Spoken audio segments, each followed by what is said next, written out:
Welcome to Cure America. I'm Star Parker, and I'm so glad today that critical race theory is no longer just lurking in the dark halls of academia, but now it's front and center in our work world and in K through 12 education. It's bad enough that corporate and government workplaces are controlled by the hard left, but at least we have a choice in where we want to work. But in where we educate our children, not so much. You know, education is more than just teaching children to read and write. It's about transmitting values, about transmitting a worldview that will define how our youth think and how they will live. And per the Department of Education, in 2020, 56.4 million children were enrolled in K through 12 education. Roughly 90% of these children attend public schools. So government plays a substantial role in the education of our children, no question. Each educational institution that receives federal funds for a fiscal year is required to provide an educational program about the U.S. Constitution for its students. But what are these educational institutions that receive these federal funds teaching our children about the U.S. Constitution? Well, that's been a big question lately. The left's new attempt to push critical race theory into our K through 12 has gotten a lot of parents to now think about, okay, what's being taught to my kids in these public institutions we call schools? Well, in a survey done by Pew Research last October, just prior to the presidential election, 80% of Trump supporters and 77% of Biden supporters said regarding their opposition, not only do we have different priorities when it comes to politics, but we fundamentally disagree about core American values, end quote. So if half the country disagrees with the other half about core American values, what exactly can we expect public schools to teach regarding the nature and the purpose of our Constitution and about our nation's history? We're not talking here about a difference of opinion regarding enacting some new national holiday or a difference of opinion about a particular government spending program. We're talking about fundamentally different worldviews about our country's history and our country's culture. In one view, our nation is rooted in and defined by racism and opposition. In the other view, the nation's founding was a landmark moment in history in which, for the first time ever, a society would be defined by human liberty, justice, and equality before the law. So can we have a school system that mixes oil and water? I don't think so. And the left's push for critical race theory is gaining pushback big time from moms and dads and teachers all around the country. Legislation has been introduced in 24 states, enacted in 6 states, blocking critical race theory indoctrination in public schools.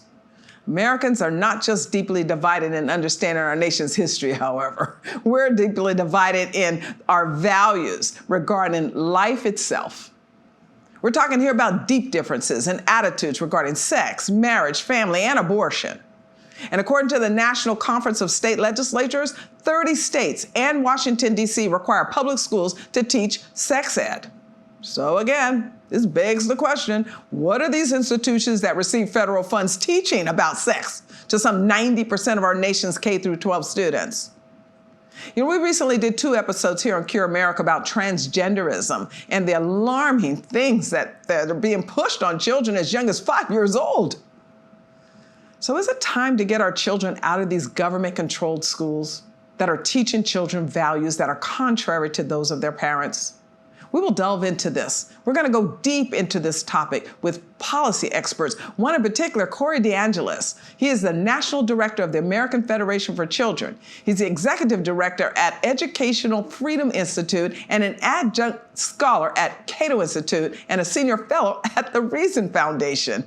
Brilliant young man. Corey has a PhD in education policy, a master's in economics, so I'm confident that you are going to get a whole lot of insight from him, especially on the question of should money follow children to schools that best teach the values that the parents want. Well, I'm going to ask my panel of experts this one as well. And as always, we're just going to cut through the noise of all of this news to find some truth on this issue of educating our youth in a divided country.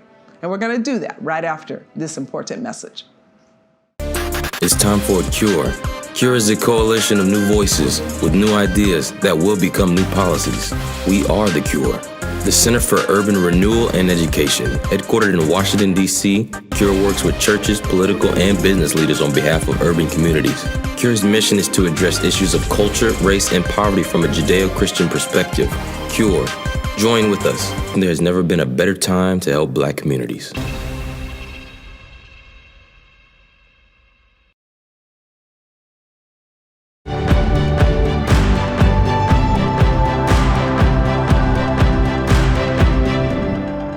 Well, I have another very fascinating guest today. As I mentioned to you in the opening, an expert, in fact, a specialist when it comes to the issues of what we're going to be discussing in education reform. Corey DeAngelis. He's a PhD, National Director of the American Federation for Children. Thank you for joining me.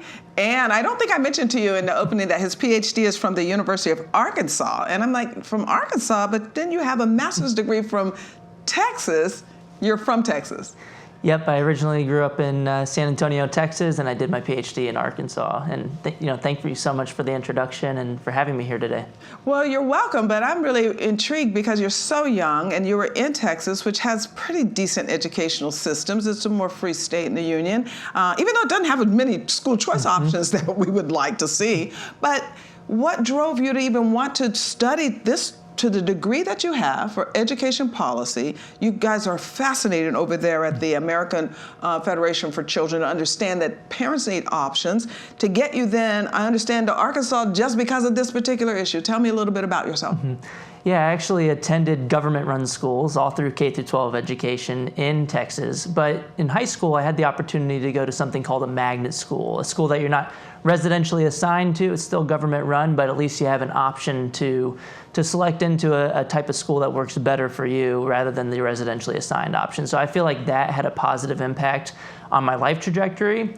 And then I started studying economics more for my bachelor's and my master's, and I started to realize the main problems with education, which stem from compulsory property tax funding and residential assignment, which creates geographic monopolies in the K-12 education system. So I've been studying it since then, and then I went to the University of Arkansas to look at the real effects on the ground of programs like school voucher programs, or what I would refer to as funding students as opposed to systems, allowing the money to follow the child to wherever they're getting an education. It could be the public school if that works best for them, but if not, that could be a charter school, a private school, religious, non-religious school, or it could be even a homeschool option. Well, I love that, and that's why I'm so glad that you've joined me today on Cure America, because I want to get into some of the solutions available.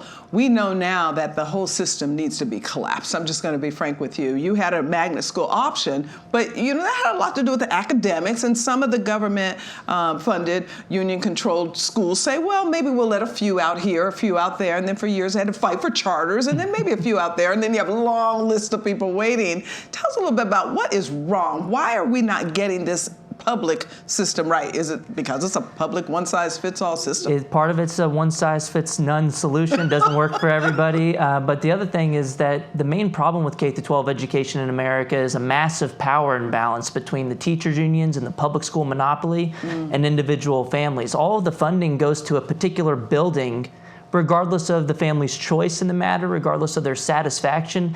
And what we've seen over the past year, regardless of whether they even open their doors for business. Wow. I mean, look, the private schools were fighting to reopen over the past year. The teachers' unions were fighting for the opposite. Right. And I think the main difference there is one of these sectors gets your money regardless of whether they open their doors for business or regardless of how well they do. So the way to truly empower families and to hold schools accountable, fund the students directly so that there can be true bottom-up accountability for the schools to do the right thing. Okay, now how did the unions get this much control? Because you said that we're funding a building, and I get that. We are. And what happened? Go back in a little bit of the history of how we got to the place that parents over the last year that you just mentioned with schools closed down had their eyes open to see the reality, not just the reality that they'll shut your kid out anytime and fall them behind, but also the reality of what they're learning in these educational established. Yeah, I mean, the way that I've put it before is that COVID-19 didn't break the public school system. It was already broken. And the past year simply shined a spotlight on the main problem with K-12 education in America, which is these institutions are prioritized and the families aren't. And if you look at what the unions have fought for over and over again, besides fighting to keep the doors closed for over a year, is they include political demands, but then they also allocate more and more resources every year to administrative bloat and just putting more people into the system, which gives them even more political power to fight for their political goals in the future. And so but now some people are saying, because folks say, okay, but my school kind of works. So walk us back a little bit before we get to where they are today. Walk us back in history to say the country decided that we needed educational system public, because it wasn't always that way. I don't even think up until the 30s, it was like you educated your children, you were responsible for the choices they made. A lot of people didn't make the choice that they would even go into a formalized setting. They taught their kids at home and the kids did whatever the dad did for a living. But then we established a system. We can have a discussion all day about Horace Mann and some of his intentions, but why don't walk us through it a little bit, and how did we get to where now the unions basically control that public school environment and trap children, especially in certain schools? If you don't have the resources, you're not getting an option. Your only choice, if you get one, is to move out of your immediate neighborhood to find a school system that might work. The original argument for these compulsory education laws all across the country has been to Americanize children from different populations around the world. E pluribus unum. Bring us one culture. The system hasn't done that. It's done the opposite. It's divided people and pitted people against each other, and we're seeing that in the fights today. But look, the union, and even more so today. I mean, it's been stepped up a notch. It's really bad, and you know, for all the bad that the union has done over the past year, the one silver lining here, there's probably a couple of them, but one of the main ones is that families started to see what was happening in the classroom with remote learning. Even though remote learning was a failure for so many families, at least families got to see what was going on. And then they also saw that the unions didn't really care all that much about their kids. Not only didn't care, they started fighting the parents that said, why can't we open? We'll do what it takes. We're watching everybody else open and we're falling behind. My kid's falling behind. I can't go back to work. I can't do anything in my life. This is not good for me. Yeah, and you know, the parents are starting to get fed up. I think they're beyond fed up, actually, and they're starting to realize, well, if my grocery store didn't reopen, I was able to vote with my feet and take my money elsewhere. Right. If the school didn't reopen, why can't I take my children's education dollars elsewhere? And I would say, in fact, regardless of whether the school opens or not, families should still be able to take their children's education dollars to wherever they're getting an education. After all, education funding is supposed to be about educating children, not for propping up and protecting a particular institution, whether that's public or private. We should fund the people as opposed to the buildings. So the latest Real Clear Opinion research polling on this, just from June of 2021, just found a 10 percentage point jump in support for school choice, or what I call funding students directly. I like that. From 64% in April of 2020 to 74% support in June of 2021, with the biggest increases in support among families who had kids in the public schools. Wow. They started to realize that this is absolutely not working for them. Something's gone wrong. That has to excite people like yourself who spent so much time in education reform. I mean, you've been catering, you've been everywhere to say, guys, we should be really concerned about that, to now see that bump. And then tell us a little bit, I'm going to keep you over after our panel weighs in a little bit, because I want to get into the solution side, because you guys do that at the American Federation for Children. But tell me a little bit about the that transition that you're seeing with the Espinosa decision now, because we had a real victory. A couple of states have decided, well, maybe options aren't a bad idea. Yeah, I will say, in addition to the past year and just support rising for school choice, real action's happening on the ground. We've had 17 states now already expand or enact new programs to fund students as opposed to systems, or to expand school choice. Wow. And this is groundbreaking. Support for school choice is at an all-time high, and it's because the teachers unions overplayed their hand.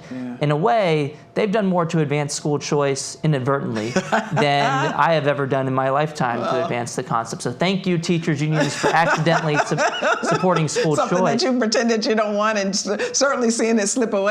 But 35 different states had some type of bill, so they're trying to get things done, and 17 states, and we're expecting more than 17, have already had victories this year.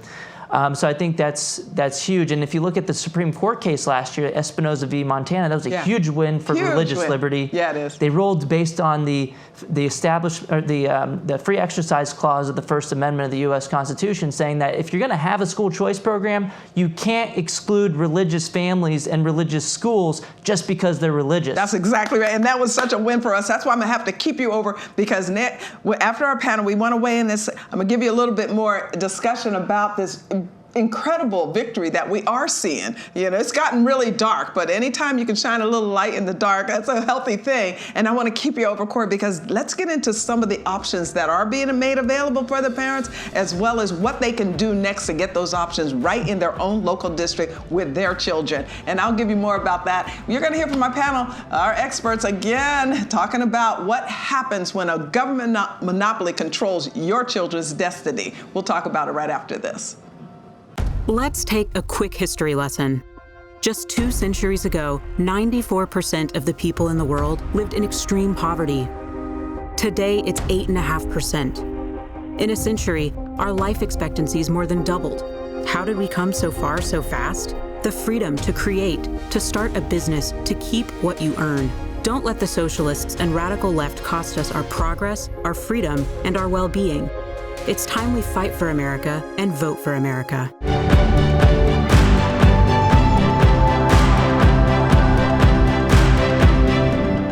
Interesting times we're in. That's why I have a panel of experts to help us sort through the noise of this news, especially when it comes to your children. So I have Jonathan Alexandre, always my friend, thank you. Senior Counsel for Government Affairs for Liberty Council Action. You guys have had a lot of action over the last year. Yeah, it's been a busy year. Yeah, religious liberties are on the chopping board. That's why I'm glad you're here to talk about education reform. I think it's time for us to just say, you know what? This isn't working for us, so we might need to get up and out. We'll talk about it. Yes, ma'am. Thanks for joining us. Thanks for and having Terry, me. you're back. Terry Jeffrey, Editor-in-Chief, CNS News. Hey, have you guys been to CNS News yet? Sign up. They're going to give it to you right. Thank you. Thank you for being here. Thank you for the work that you've done over the years, and in particular on this issue as well, on education reform. And now we're in a moment, so I'm glad that we're going to be able to talk about it. And I have someone new for you as well, new for me, Andrew Handel. I've already asked him if he's related to like the Messiah. I know you're not, but he said no. He said he is the Director of Education Task Force for the American Legislative Exchange Council. We know them as ALEC. Thank you for being here. ALEC is an incredible organization. And in fact, it's America's largest nonpartisan voluntary membership organization of state legislatures. Mm-hmm.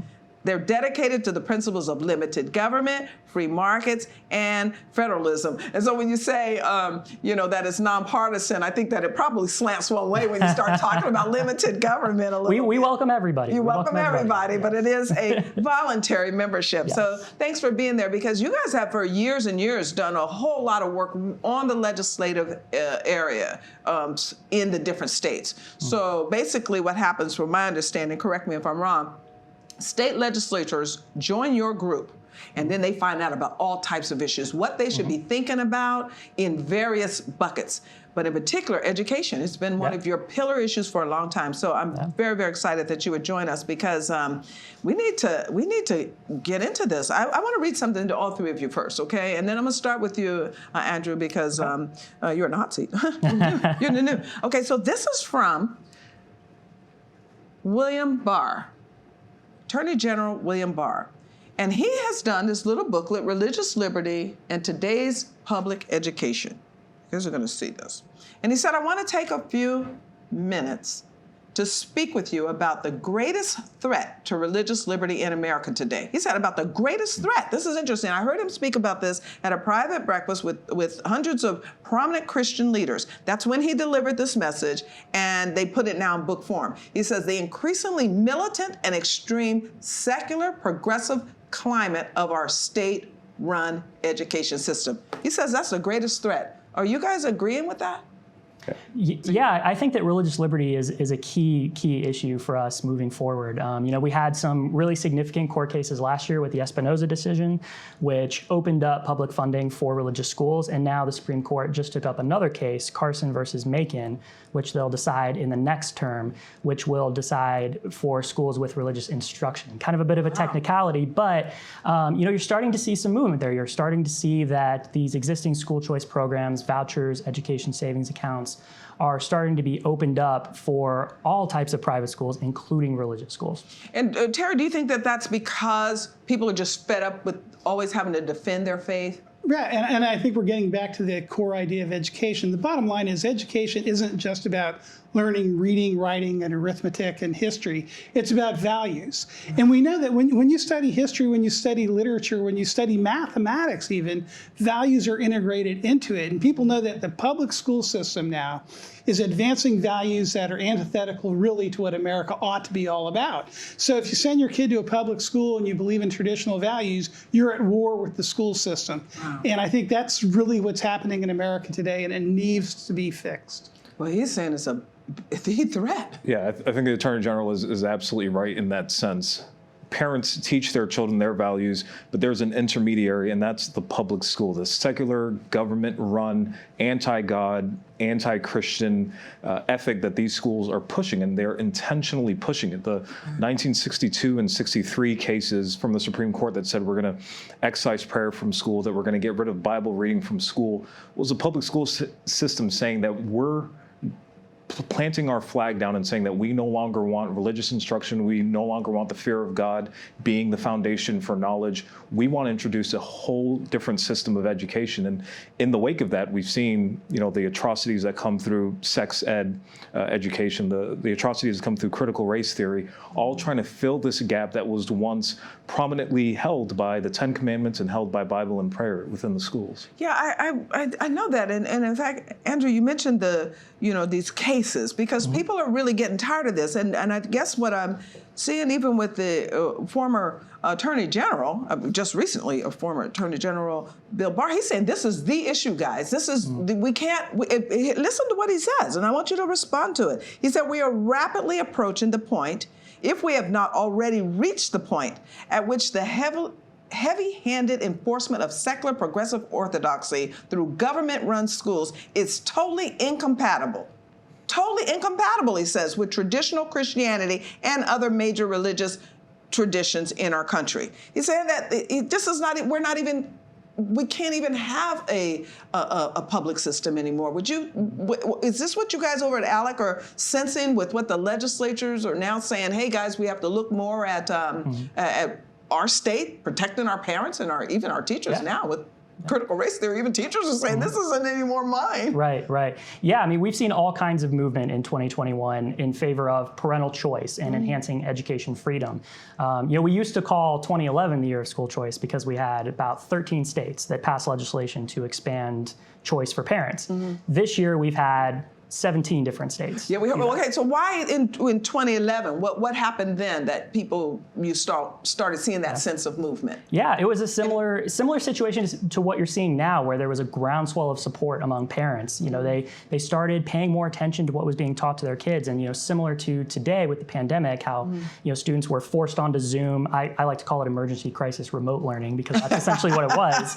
But that wasn't effective, and parents got a really good sense of the quality of education and what was being taught. And like our last guest told us that, and how quickly the schools can just say, well, we're not going to do this anymore because of the union. So, Terry, I was thinking one of the things that we know happened in 2011 was 2010. We had a groundswell. We had a tea party that said, hey, this is unacceptable. So tell me, what's going on? What's going on? This is politically divided now. We're politically divided and individually divided. Right. I think one of the places where you're going to see a real swelling of popular opinion and activism against what's going on in our public schools, we're already starting to see it, is in the reductio ad absurdum of what's going on in the public education system is reality now, where public schools are saying, if you're a teacher, you have to recognize a boy who claims he's a girl as a girl, and a girl who claims he's a boy as a boy, which is to ignore the facts and everything else. And so some of the teachers are saying, that's not consistent with what I learned in Sunday school?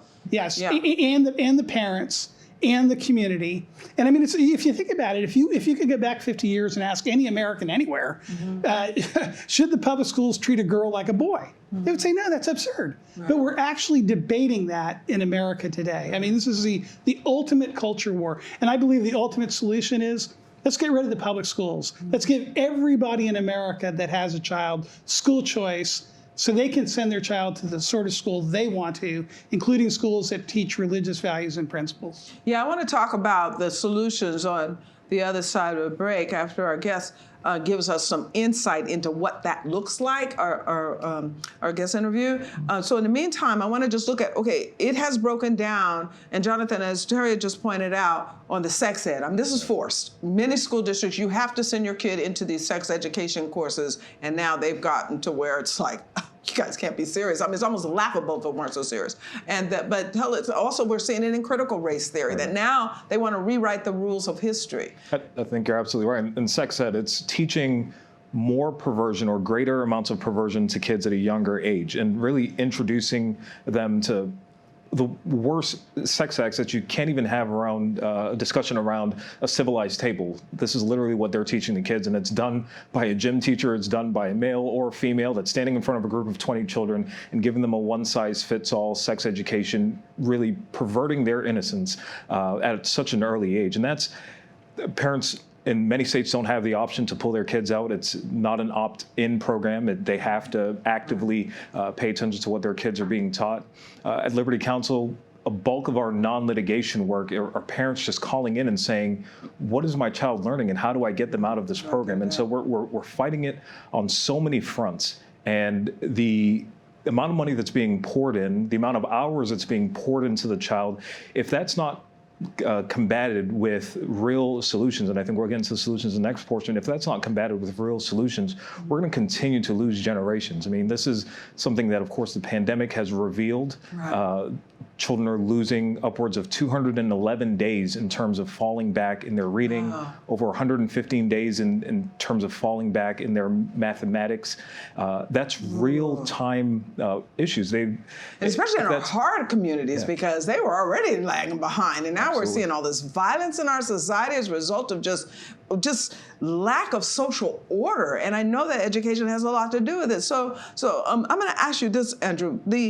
The legislatures themselves, the elected officials, because one of the things I really appreciate about ALEC is that you guys work very locally in the states with those that are saying, we still believe in federalism, so we're going to protect ourselves from this national onslaught, although a lot of this is national. I mean, it's the National Department of Education that's forcing a whole lot of this on the local school districts. What are you hearing? What are they, is there that kind of debate going on that, that Jonathan just pointed to with teachers and parents?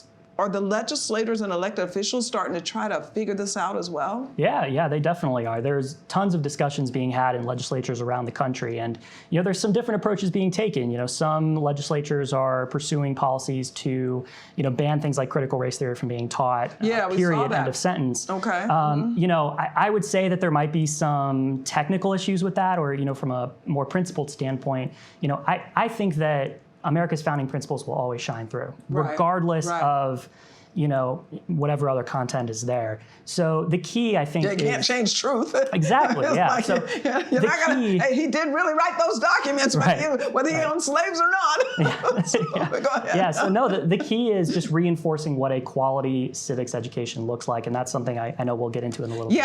Well, since you brought it up, I want to get into it right now, because you guys have you're helping these legislators through draft legislation, which is another thing that they do over there at ALEC. So you're not left alone, parents. They really people that you've elected on the local level are also getting instruction. And from organizations like ALEC, you've got this American Civics and History Act. Tell me a minute about what that is and what it is that that can give a little peace to the parents that feel like they're by themselves right now, running down their school board members at the grocery store. Yeah, well, this model policy is all about parents. Okay. So, the first thing it does is it establishes what a quality civics education looks like. So by the time a student graduates high school, they'll have had 3 years of combined U.S. history, U.S. government, and American civics. Okay. So those are the three key things there.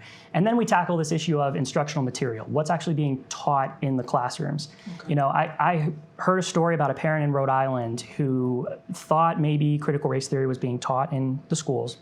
It took her 6 phone calls before she finally found somebody competent enough to tell her she needed to file an open records request, which she did. Okay. And then the school district came back and told her it was going to be $8,000 or $9,000 just to see what was being taught to her own child. Oh, come on. So what this model policy does to help combat those kind of issues is it would require all of that material to be posted online. Parents can go there, they can search through it, they can see what's being taught to their child. And then the other thing is it requires regular reapprovals of that material by the Board of Education every few years. Okay. And then it gives parents a 30-day comment period every single time. So they can go to the school board, they can make their voices heard, and if they see anything objectionable, they can raise that point. That's very interesting, because now you're talking about the little parts of there's things you can do, especially if your children are still in the public schools. And it sounds like rather than just ban the whole thing out, we're going to be able to do that. So we're going to come back after my guests. I want you to get more details about what your options are to get up out of these government schools, and then we'll revisit my panel after that. Hello, I'm Franklin Graham. 2021, and the pandemic is still here. People are still afraid, scared. Some states open, some states close, then they open. It's just crazy. But I can tell you that the only hope that we have is God. God made us and created us, and He sent His Son, Jesus Christ, to this earth to take our sins. And Jesus Christ died for our sins. He was buried for our sins, and God raised Him to life.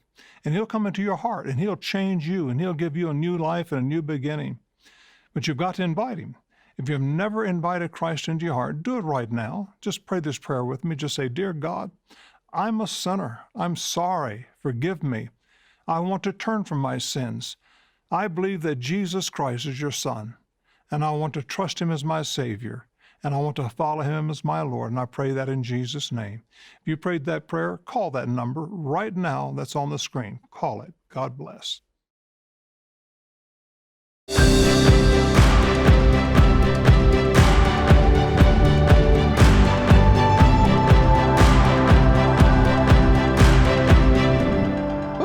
I told you that panel was passionate about this, but we need these options. We need this discussion because things have gone on wrong for too long, and now it's intensified to where parents are they're having to yell at their school boards. So we might have some time to change much of that, and I know that we will have time to change much of that because Corey is with us. Corey DeAngelis is a PhD from the University of Arkansas. As I told you, he is the National Director of the American Federation for Children. You want to make sure that you go to their website. What is your website anyway? Yeah, it's federationforchildren.org. federationforchildren.org. And the reason I'm saying that you need to go there is because you're seeing some information, or you're going to be seeing information that would help us move to the next level. We're not going to be able to just go in there and shout down the school boards forever. We're not going to be able to keep replacing them and they get replaced back, keep replacing them, get replaced back. Because Corey, as you mentioned, they've got all the bucket, they've got the money, and the educational establishment is very lockstep with the Democrat Party. Let's just be honest, and putting all their money over there. And so it's frustrating for parents. They're almost up against something that you may as well just replace it. And so that's why I'm really glad that you stayed and are going to help us sort through this. And look, regardless of what the issue is, one-size-fits-all solutions don't work. The best way is to give the money to the families and let them vote with their feet. And that way you don't have to control the curriculum, what everyone else's child is being subject to. Instead, you choose for your child, I can choose for my child, and then we can choose whatever works best for us, and we won't have to force our views on other people, and I think that's a good way to go forward. Well, actually, it's the only way if we really want a civil and healthy society. We are split in two, and the only way we're going to love our neighbors ourselves is if we're not forcing these environments. And I know you agree because you hang out with them Catoites, because in a lot of areas, we're forced to share space that we shouldn't. We tried, and it didn't work. So I want to talk to you about some solutions now, because you guys have a map that showed the different states and the activities in the states. It's a school choice fact sheet, and you're showing us which states have private and options. Why don't you explain what I'm looking at here? And I think we have a map. What do you have? We have a map of the United States that and we highlight the states that have forms of educational options. That could be a private school voucher program, an education savings account program, any type of option that allows families to take their children's education dollars to a private institution if they'd like. They could still take it to the public school, you can still have that, but if not, you could take it to a private religious or non-religious school. So we track states that have those options, so you can go to your state and see, do you have an option or not? And if not, maybe you should mobilize with other families to push for these types of options. Oh, yeah. Well, let me ask you this, because you said that you haven't updated from this one, because what you're showing me here is that, okay, states with private school choice programs and private charter school laws. The South is really open for these things. States with private school choice and no public charter. You got a couple of states like that, Montana, South Dakota. You got all of the West, even Texas, states with public charter school laws, but no private school. What? Yeah. This is not even an equitable country to say, okay, you guys get a lot of choices for your students. Florida got a whole lot. Time to move to Florida. And they just... Yeah, but everybody in the country can't move to Florida. So tell us how we can get Florida in everywhere else. And Florida just had their state's biggest ever expansion of school choice in history. DeSantis just signed into law an expansion that was huge this year in Florida. And Florida was already leading the way in school choice. Yes. In fact, that's one of the ways that he won, because he went right into the black community and told those black moms, don't you want options for your kids? And he got 18%, we understand, of the female black vote. That's unprecedented for a Republican, especially a Republican running against a black Democrat. I think Wall Street Journal wrote about it, made that same argument in 2018. They called it the school choice moms was the victory for DeSantis out there. Yeah. And if you look at Texas, like we pointed out, where I grew up, they do have charter schools, but they don't allow you to take any of your child's education dollars to a private school or a religious school, or even to a homeschool. And they manipulate around the edges, because I remember Governor Rick Perry, he just meant, maybe if they're in the top of the public schools, even if the public school is totally broken, so you can get into college. So you have top of the public schools that are in a totally broken school now in a college competing with people who had excellent schools. We have to have options. But you were showing me that you have another map that you guys have updated it even from this. Is it showing that we have even better choices? So this map, if you look online at school choice victories at the American Federation for Children website, we have a new map that is similar to that one, but this is just only looking at the states that have passed something this year, which goes to the argument that 2021 is really the year for school choice, the year for families, because 17 states have either enacted new programs or expanded access to private school choice. 17 states just in that little, now I'm with you. Thank you, COVID.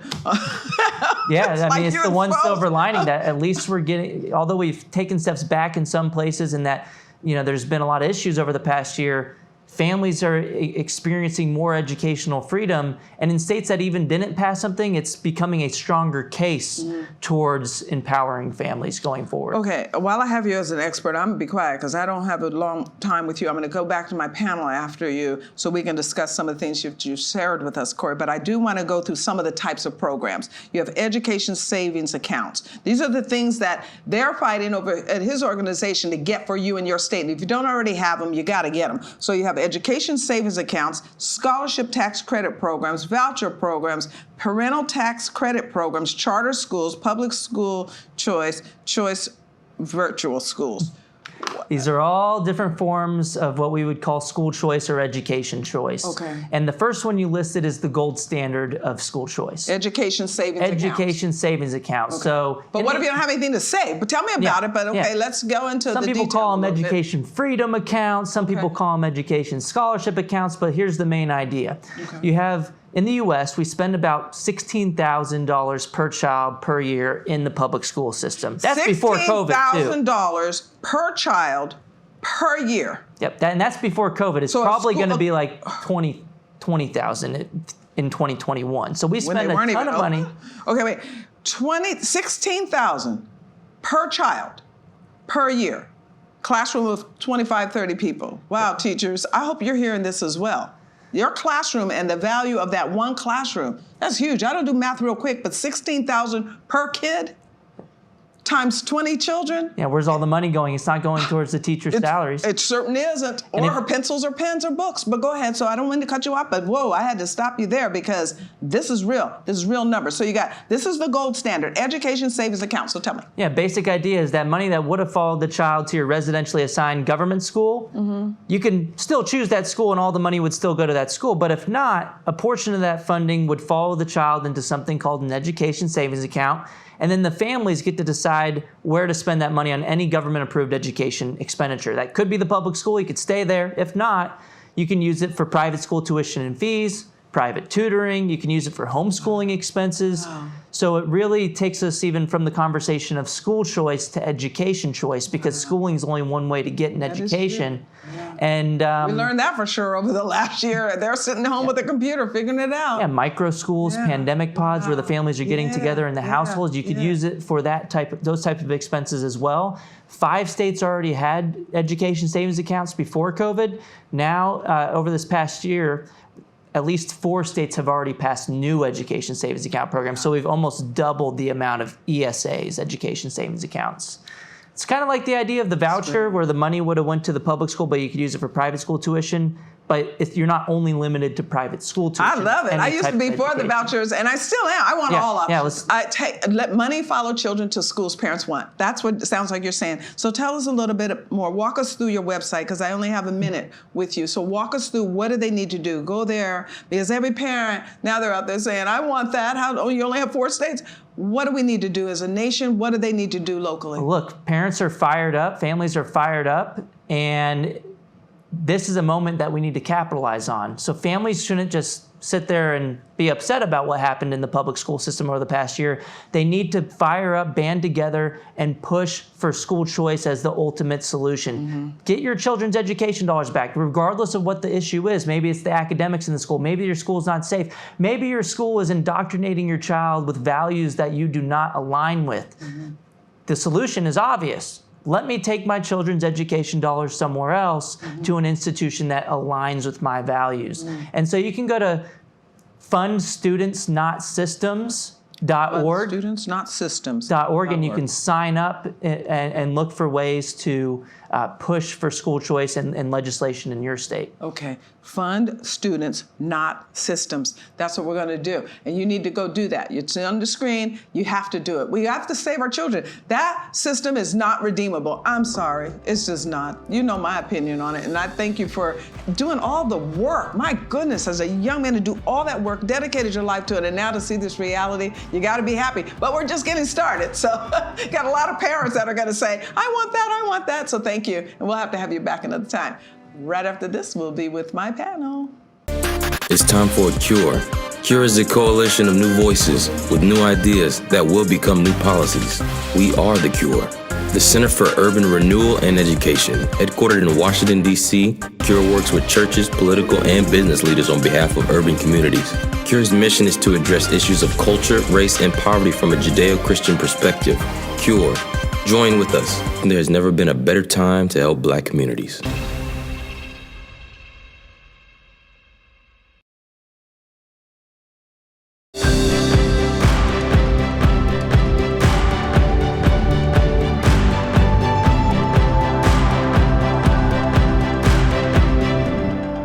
What an incredible resource, that American Federation for Children. You've got to visit it. You've got to, because we're going to continue this discussion, but we're going to make action this time. It's not enough just to say, okay, maybe we can push back. And while I appreciate my new guest, Andrew Handel, and what they're doing over American Legislative Exchange Council to try to help us get where we can in the public school environment, I think it's over. I'm agreeing with Bill Barr. It's over. So I have my panel. Let's see where they are on it. Jonathan, thank you. Jonathan Alexandre, Senior Counsel at Liberty Council Action. Government Affairs is what he does there. And so as he just told you, man, you guys are getting the calls. People are upset right now, and I'm glad. Terry Jeffrey over there at the CNS News, he's the editor-in-chief there. They're on this issue. Everybody is. And Andrew, you guys are actually on it as well. You're kind of saying, no, the legislators are concerned too. Parents are finally moving again. You know, it's interesting that you would say that, because I've often said, working here in Washington, D.C., that people are always upset with politics, and it's kind of like what Tip O'Neill said. It's like professional wrestling, the conflicts for the crowd, they're in business. But policy making is more like baseball. It kind of moves slower, and you get opportunity. And so you mentioned before the break about 2011, we saw something, and then now we're seeing this again, and so we're getting things ready. And I'm glad, thank you. But I'm not sure it's enough, Terry, because you're bringing up a point that, look, we can get mad all day about critical race theory. We can shout them down and make sure that we do everything we can to attempt to scrub it. I don't know if that's possible, because it's in the DOE, this administration, that those same people who are upset voted for are pushing it, and they want it, and they're not going to let it alone. It's been in the schools since the 70s, in the colleges, and now it's coming to the K through 12. I think it's beyond repair. But one of the main reasons for me, because I asked the question to many, is like, okay, I get it on CRT, but where was this energy on sex ed? Well, exactly. I mean, I agree with you, Star. I think the public schools are done. And what they're doing in terms of what they're teaching kids about sex, gender identity, all that, the bottom line is it's evil. And parents have a right to liberate their children from public schools. So I think we need to go to a system of 100% school choice. Okay. Every parent in America needs to be given a voucher that's equal to the same amount of money they've been spending in local public schools. Oh, you like the same amount of money? Because Corey said, well, even if it's just a portion, but I'm with you. I like it. Hey, give it all. He said 16,000 average per child. Why should we leave any behind? Well, exactly. and let the parent choose where they're going to send their child. Yeah. And then we'll have a free country, and I think education will come back, and we'll have schools that start teaching children values that go with the other things. Yeah, and if part of those values is that we're to love one another, then we don't have to worry that if another parent wants to teach their children all this humanism, oh well, just don't force us in that same environment. I'm wondering if we can get there, Jonathan. I think you're absolutely right. I am happy at what the judiciary is doing. We had a Locke v. Davey case back in 2004 that sort of went against school choice and education choice, but we're moving past that point. We have good justices on the bench that did a great thing in the Espinoza case. They can do a really good thing in this upcoming case out of Maine in both religious instruction and religious institutions, allowing that individual child to have the money follow them to whatever education choice they want. And tell us a little bit about that, because Corey mentioned it in passing, but I want to know what exactly is it so that parents will know what's going to the courts now. Yeah, so there's a policy in Maine from 1873. It's a long-standing policy since it was rural area, they did not have as many schools as students needed. They said, well, with your taxpayer money, you can just take that to the school of your choice. You can take it to schools even if they're doing religious instruction. And the Supreme Court in the Espinoza case kind of reaffirmed that. Yeah, but the First Circuit, as it's always a terrible circuit, I'm from that circuit, terrible circuit says, well, we want to redefine it and have Maine be locked into the system where you can't essentially have religious instruction be used with taxpayer funds. Well, the court has an opportunity now to turn that around and really redefine what they did and make it the Espinoza case even stronger here, which will that'd be great. Yeah, which will ultimately just allow what Terry is saying, allow a kid to take the money that their parents are already putting into the tax system. 40 cents of every dollar that a parent pays into the tax system goes to these education megaplexes. Take that money. It's a lot less than what the school's already spending. Well, on yeah, but that's a whole nother show, and I'm going to do that show because we did Espinoza before too. No, I agree with Terry. All of it should go. All of it. But if we have to do incremental. So my question to you, Andrew, would be, are we even going to get incremental? Because are the states and the elected officials there prepared for this onslaught of parents saying enough of it, whether it's on the history question or the sex ed question? You alluded to, I'm not sure that just getting rid of the whole thing is going to work. And actually, it's interesting that you would say that, because that was my first thought, especially when we saw it in Florida, is that's going to the court. You're gonna, they're going to say you can't opt out of this stuff like that. You can't just say no. So walk us through some of the process, and then also address, are the legislators, do they have enough courage to actually do what the parents want? Yeah, well, I think they do by and large. This year alone, we saw over a third of the states pass some form of legislation to create or expand brand new school choice programs. 5 of those states most notably passed brand new education savings accounts. And I would specifically highlight West Virginia, which in that program, the first year right out of the gate, over 90% of students in that state will be eligible for an ESA. Wow. And it's funded at the exact same level that they would have otherwise provided that money to the local public school. Wow. So they're already moving in that state toward what you want. Go exactly, ahead. Yeah. Oh, wow. And I think this is really tremendous, not only for the parents, the kids, the communities there, but also because, this gives us, a real, a live demonstration of how these, school choice programs can work and ultimately, enhance education outcomes in the long run as well. So you guys will be watching them in West Virginia. I'm kind of liking that state, not only because it's the one that's now determining everything about the Senate. I'm like, whoa, wow. But so you look at their history and find out that they were one of the states that disapproved of slavery to the point that they became a state. They're like, oh, no, we can't be a part of that anymore, so we're going to make our own little state. So is that satisfactory to you? Is that going to be enough that the legislators, or do you even agree that we have enough backbone in those that are elected officials in the states to carry this all the way through? Well, these states are moving in the right direction. I do think there's going to be a massive battle because the people involved in the public education system and liberals in this country view the public school system as a way to indoctrinate kids. I know, exactly. They want it that way. Yes, they want wasn't that Horace Mann's intention? No. Well, they want to teach kids a value system that is different than the one many parents are teaching in their homes and their churches. And I mean, I think the transgender issue, like I said, really sort of amplifies it. Right. I mean, they literally in many public schools want to say, you have to say that this boy is a girl. That's right. Which is a flat out lie. That's right. And the teacher together too. Didn't somebody have to go to court because they told the teacher when they just didn't do it, didn't call them by that other pronoun, Right. that they got in trouble? So it's going to end up in the court. It is going to end up in the court. This is something that will be litigated all over the country. But it's going to get heated, is what I hear you say. It goes right down to the core of what America is all about. And the future of our children, I think it is a massive battle we face in the years ahead. Well, the numbers are split now. We have as many nuns, N-O-N-E-S, and as we do social conservatives. We have a third of Americans now say, we don't do that God stuff. For the first time in history, the majority of individuals are either saying that they don't believe in anything or saying that Christianity is actually bad. This current generation is the first time where Americans are saying, no, not only are we not Christian, but Christianity is actually bad. And if we want to turn this around, we have to return to even the first law that was passed in the United States, in Massachusetts, was the old Deluder Satan Act. And it was an education law that said we have to teach people to read so that they can read the Bible, so that Satan can't delude them. Wait, that was the first law? The first law ever passed. Say it again, I want to hear it again. It's the old Deluder Satan Act, which said we have to teach people to read so that they can read the Bible, so that Satan can't delude them. So Satan can't put ideas in their head because they're reading scripture for themselves.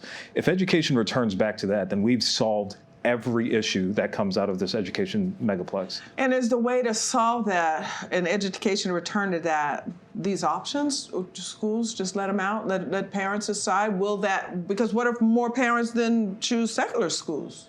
I think that's the choice that in a pluralistic society that you have to allow individuals to make, but you cannot continue handcuffing men and women of faith that are literally having their children taught things that are opposite to what their home value is. Yeah, I don't think that's going to happen anyway, because especially when we see school choice in poor communities, man, they run to religious schools. It's something that liberals, I think, inherently recognize but won't admit, is that the truth is attractive. Yeah. And so when someone sees the truth, there's an inherent sense they have is, I want to go there. Wow. I want to go with that. And so I think over time, if enough people stand up and speak the truth and defend the truth and give people the liberty to pursue the truth, we will move back in that direction. I so agree with you there. That you said that so well, because I think it's the same thing about freedom. They also want the freedom to choose. So are we going to be able to get this? You said we're already seeing a whole lot of momentum in the States. Are you thinking that that we're already on that track, and even if it's going to be really, really aggressive, that there are enough people, not just the parents, but the legislators who will say, let's fight this to the end? Yeah, I mean, to your point earlier, the legislative processes can be very slow. Yes. It can take time to get those changes. But the good news is, I mentioned the ESAs earlier. Before this year, we only had 4 states with ESAs, so we've more than doubled that number this year. So, we're seeing that momentum on the ground. Legislators are hearing from parents who are frustrated with, the quality of Zoom learning, or perhaps, what they're hearing teachers say, during those courses. So, and especially as more and more states love to compete with one another. That's our federal system. And I love that. And I think that that's where we've gotten off track quite a bit as a society. We've allowed so much now in Washington that the states aren't competing with each other. So go ahead. They should be competing in education too. Exactly. Yeah, exactly.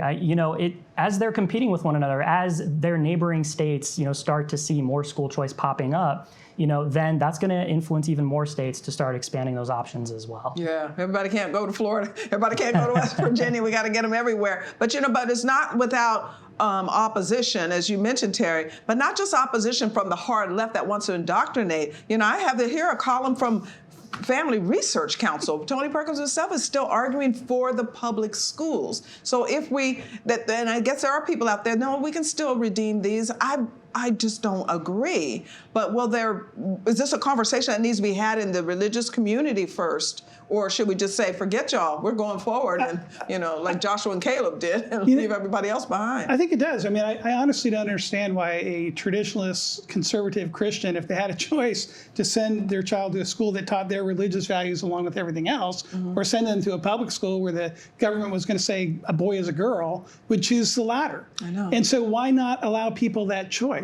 Right. Well, maybe they think that there's still hope there, but is there? Children aren't the best missionaries at school. More often they're going to be casualties. More often when we send our kids to the public schools, they're going to fall victim to what the state is going to indoctrinate them. And we can literally see the trend from when they removed Bible and prayer from public schools, the downward trend in increasing secularism in public schools. So I honestly don't buy what they're saying. Well, and especially now, because now the marriage numbers are down, fertility numbers are down. Everything is moving into the favor of that lone student is not going to be able to sit there and say, but I think I heard somewhere in Sunday school, because they don't even go to Sunday school anymore. Children spend 15,000 hours in the public school system, and we think we can combat that with 1 hour of Sunday school every Sunday morning. I think the numbers are certainly indicating that public school isn't the outlook, certainly for religious families. Yeah, one size fits all really doesn't. I think we know that. Hey, thanks, guys. I'm going to wind out. I've got some final thoughts I want to share with you. But I do want to thank you, Andrew. And in fact, I think we're going to have you on more often, because Alec plays a very critical role in the States. And so thank you for joining us, Terry. You're always coming back, right? Thank you, Star. Right? Because we got to get in the news and make sure that people get the good news, because you guys are about the good news. And then Jonathan, of course, keeps us out of jail. And when I say that, because people are like, well, I thought he was a constitutional attorney. He is a constitutional attorney, but you're violating the Constitution. Yeah. There's such violations of the Constitution that we can end up in jail. Fights are coming from all sides. They really are. And it's just like, wait a minute, we don't want to go to jail just because we want to live free. So I really appreciate my guests, and I'll be right back with you after this message. It's time for a Cure. Cure is a coalition of new voices with new ideas that will become new policies. We are the Cure. The Center for Urban Renewal and Education, headquartered in Washington, D.C., Cure works with churches, political, and business leaders on behalf of urban communities. Cure's mission is to address issues of culture, race, and poverty from a Judeo-Christian perspective. Cure. Join with us. There has never been a better time to help Black communities.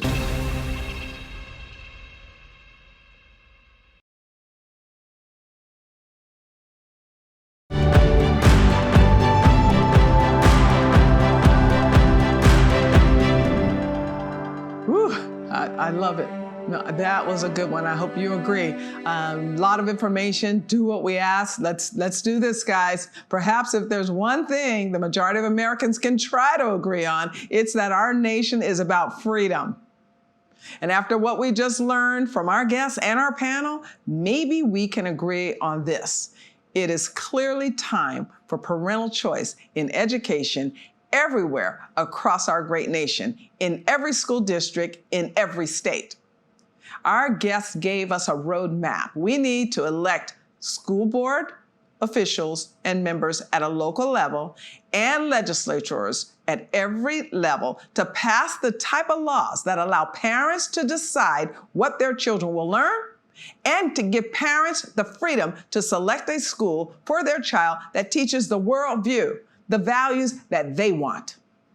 Yes, it's past time. I'm sorry for parents. It's past time. Parents, take full responsibility for your children's future. Demand that K through 12 education dollars follow your child to the school of your choice. It's the only way, but there's no other option here if you really want decent, God-fearing children.